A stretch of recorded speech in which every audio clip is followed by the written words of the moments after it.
எப்பங்க வந்தீங்க? என்னங்க வந்தது வராதுமா? வீடை இப்பதான் புதுசா பாக்குற மாதிரி பாத்துட்டு இருக்கீங்க. என்னாச்சு உங்களுக்கு? ஏன் சாரதா, இந்த வீட்டை நாம கட்டி ஒரு 20 வருஷம் இருக்குமா? அப்பெல்லாம் இப்ப மாதிரி தண்ணி வசதி, வண்டி வாகன வசதி எல்லாம் அப்ப ஏது? இந்த வீட்டை கட்டுறதுக்காக நீ அந்த வடக்காலகடத்துல இருந்து எத்தனை தண்ணியை சுமந்திருப்ப. நான் சைக்கிள்லயே கட்டி எத்தனை மண்ணை கொண்டு வந்து கொட்டியிருப்பேன். நான் இப்ப நினைச்சாலும் மலப்பா இருக்கு சாதா. ஆமாங்க, அப்ப பாட்ட பாடலாம் இப்போ நிமிரவும் முடியல, குடியவும் முடியல. ஆமா, உங்க பையன் ஏதோ போன் பண்ணான்ட்டு போனீங்க, பேசிட்டு வரேன்னு போனீங்க. இப்ப என்னடா தேவையில்லாதெல்லாம் பேசிட்டு இருக்கீங்க? என்னாச்சு உங்களுக்கு? எங்க போனீங்க நீங்க? பத்திர ஆபீஸுக்கு தான் சாரதா போனேன். பத்திர ஆபீஸ்க்கா? எதுக்கு? எதுக்குங்க?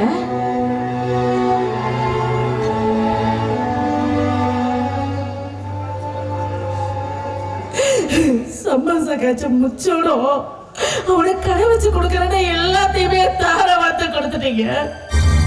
இப்போ நமக்குன்னு இருக்கிறது மிஞ்சி பொழுது அந்த வீடு மட்டும்தான். இதையும் அவனுக்கு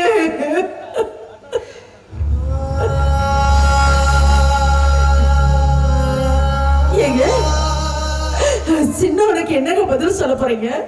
அவன் கேட்டா அவனுக்கு என்ன பதில் சொல்ல போறீங்க? என்னமோ பெருசா இவங்கிட்ட போய் பேசிட்டு வரேன்னு சொன்னீங்களே, என்னங்க பேசுறீங்க? என்ன பேசுறீங்க? நான் சொன்னா கேட்பான்னு சொன்னீங்களே, இதுதானா?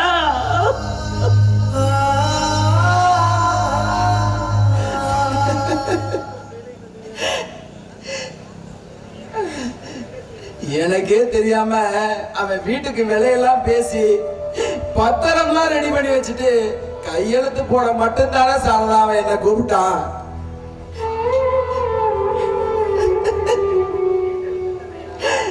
வீட்டை வித்து தரியா இல்ல நான் செத்து போகட்டுமான்னு கேட்கிறானே சாரதா. நான் என்ன பண்ணிட்டு சாரதா, என்ன பண்ணிட்டு? சரி, வீட்டை வித்து காசை வச்சு அவன் ரோட்லயே போட போறான், இன்னொரு இடத்துல தானே போடுறானேன்னு கையெழுத்து போட்டு கொடுத்துட்டு வந்துட்டேன் சாரதா, வந்துட்டேன். என்னதான் பையன் கிட்ட அரிசி இருந்தாலும் அம்மா மடியில கொஞ்சமா தவிடு இருக்குன்னு சொல்லுவாங்க. இப்படி எல்லாத்தையுமே தார வார்த்தை கொடுத்துட்டீங்களே, நாளைக்கு இவன் நம்மளை காப்பாத்துவான்னு என்னங்க நிச்சயம்? இப்பவே இப்படி பண்றவன் நாளைக்கு நம்மளை எப்படிங்க காப்பாத்த போறான்? நம்மளையெல்லாம் யாரும் காப்பாற்ற வேண்டாம் சாரதா. அவவே நல்லா பொழைச்சுக்கிட்டானே நாவே போதும்.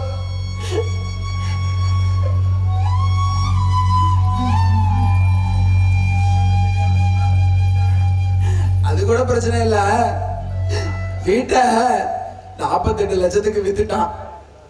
இன்னும் 2 லட்சம் ரூபாய் பணம் எனக்கு உடனே வேணும், நீ முன்னாடி போய் ரெடி பண்ணி வையின்னு சொல்லி அனுப்பிச்சிருக்கான். இப்ப வருவான் பாரு. அதான் மொத்தத்தை தூக்கி கொடுத்துட்டீங்களே, இனிமே கொடுக்கறதுக்கு நம்ம கிட்ட என்னங்க இருக்கு? என்ன இருக்கு? ஓ சின்ன மவனை கேளுன்னு சொல்றான்.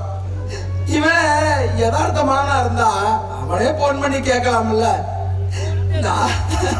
நான் சத்தியமா சொல்றேன் சாரதா, நான் அவங்கிட்ட எல்லாம் கேட்க மாட்டேன். என் உசிரே போனாலும் அவங்கிட்ட நான் பணம் கேட்க மாட்டேன்.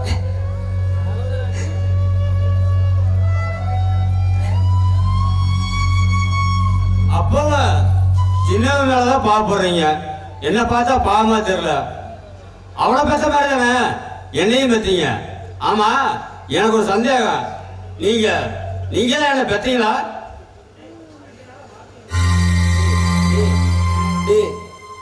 நீ 2 நாளா வார்த்தையை வீசுறடா, நெருப்பள்ளி வீசுறடா, நெருப்பள்ளி வீசுறா.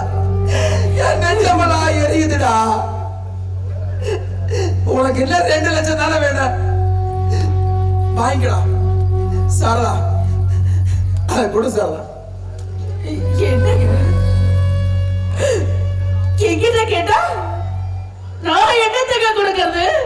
என்கிட்ட கொடுக்கறதுக்கு என்ன இருக்கு? சாரதா, தாலி கொடி தங்கத்துலதான் உங்க கழுத்துல தொங்கணும்னு அவசியம் இல்லை, மஞ்சக்கத்துல கூட இருக்கலாம்.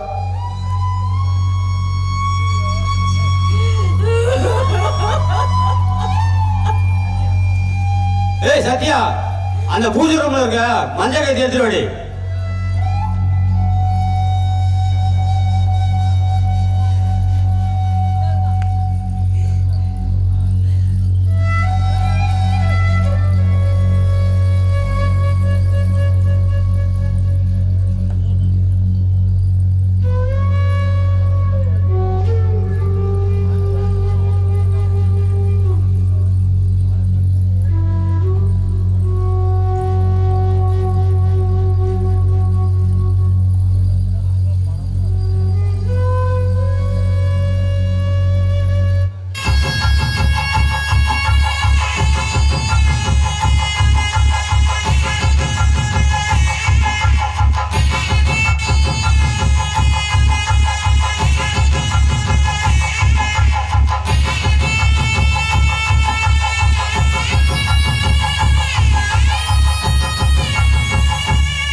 என்ன ஆத்தா என்ன ஒப்புக்குத்தானடி, பாராங்கல்ல வித்து புட்டா பாசம் ஏதடி, பெத்த உள்ள தந்த பணம் உப்புக்கு ஆகுமா, தாய்ப்பாலுக்கு கணக்கு போட்டா தாய் மிஞ்சுமா, பாயக்கட்டி வளர்த்த புள்ள மல்லு கட்டி நிக்குதடி, வாங்கி தந்த காசுக்கெல்லாம் வட்டி கட்ட சொல்லுதடி, கோடு ஒண்ணு கிழிக்க வச்சு கும்மி அடிக்குது அம்மாடி, சம்சாரம் அது மின்சாரம், சம்சாரம் அது மின்சாரம்.